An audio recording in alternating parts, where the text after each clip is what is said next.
Finally on the show, no respite yet for residents of Ayinke Timson over the state of their road, and the growing frustration of these satellite town residents appears to know no bounds.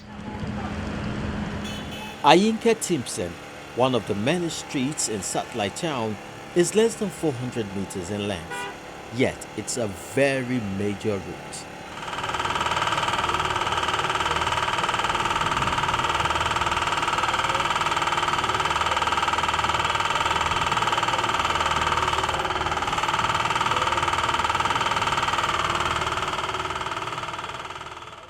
It leads to several estates and schools within the axis, and this accounts for the volume of traffic on the streets daily.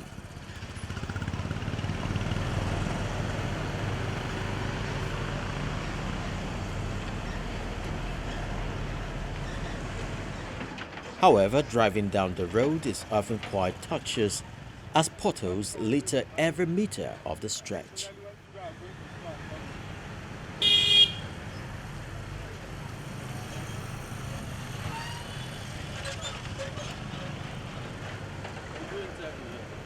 The dry season appears to have exposed the potholes further, as motorists carefully meander through to their destinations, unlike when it rains.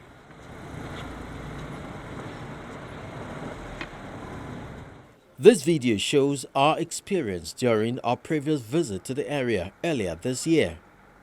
It revealed what the people contend with, which include flooded drains, a reason to wonder if they are still part of the state.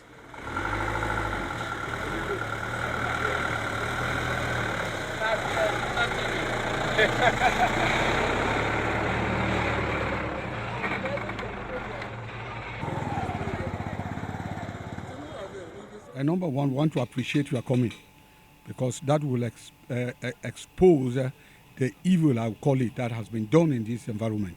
This is a forgotten area, abandoned by the federal government, the state government, whosoever, whatever name they may call themselves. Whosoever seems to be representing us, we have not seen anybody. The effect is we, as the people, we have been suffering. Look at the roads. The road, nobody has even come to pay attention. When it rains, you can't pass here. It got to a stage whereby a big truck fell and knocked exactly where we are standing now. That truck was here for more than for weeks. Here, almost killed the people here. This very place you are seeing now, a big truck came because there is no way. The rain has. There's no way to look at the road. Look at the rainfall. Just let's say a little drop of rain. Everywhere we full, no road to pass. Even to enter your house, no road.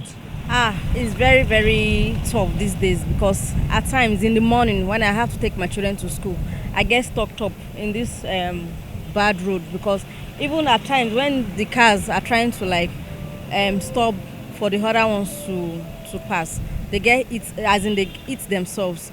And because of that, my children usually get to school very late, trying to find other means of passing through the road, especially in that area there. It's too bad. The road is very, very bad, and people have been complaining. Some of the school heads in the locality are even more affected, as they claim families are moving out of satellite town in droves daily as a result of the collapsing infrastructure, which they say tells on their assets and registers. If I tell you the number of children we lost, you will not believe it. And next time, many parents have equally indicated that they are leaving because of our roads. And there's nothing you can do. You can't hold them. And so it's affecting us badly in every way. At times we trek to school because when it rains like that, there's no way, everywhere is flooded. At times our children fall inside the gutter. Teachers fall inside the gutter. Also, our children come to school very late. They miss their lessons.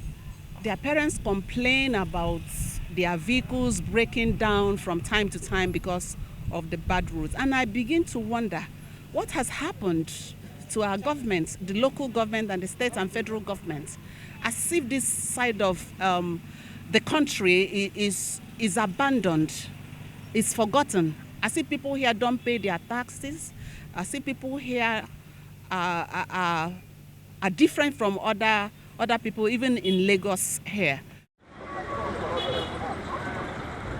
More heartbreaking for them is the alleged silence of those who represent them at both the state and federal level. Now, the election is by the corner. And those people we voted into power, right from the time they pick our vote and they go into the office of government, they have never one day come and put any infrastructure here. And they are receiving the payment from the government.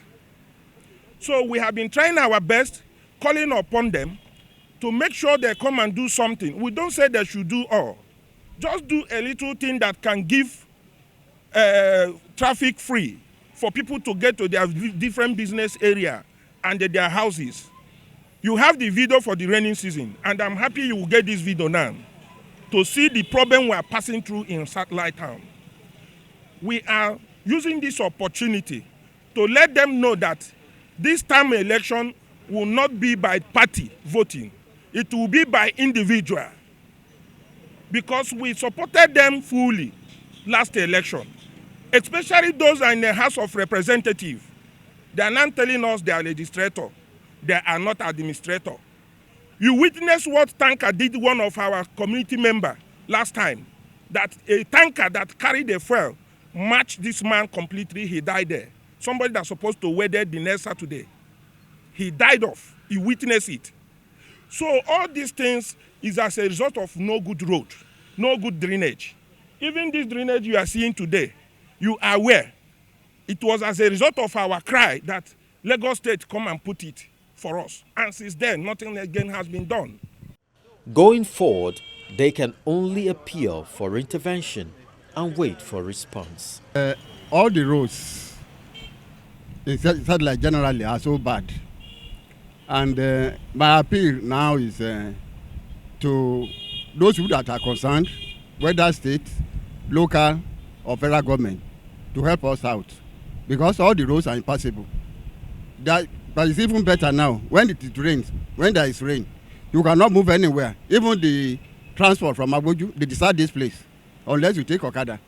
And Okadas, they are swimming water. One told me that this Satellite river. I said, true, you are correct. So please, I'm making a strong appeal that it will please, in the name of God, help us to rehabilitate the roads, to make it what it was when we moved in here around 1981. In 81, the roads were so good, but since then, no repair, nothing. Ayinke Timson, like many other streets in Satellite Town, needs the touch of government to make life more reasonable for these Lagosians. Hopefully their cries are heard and succor is brought their way.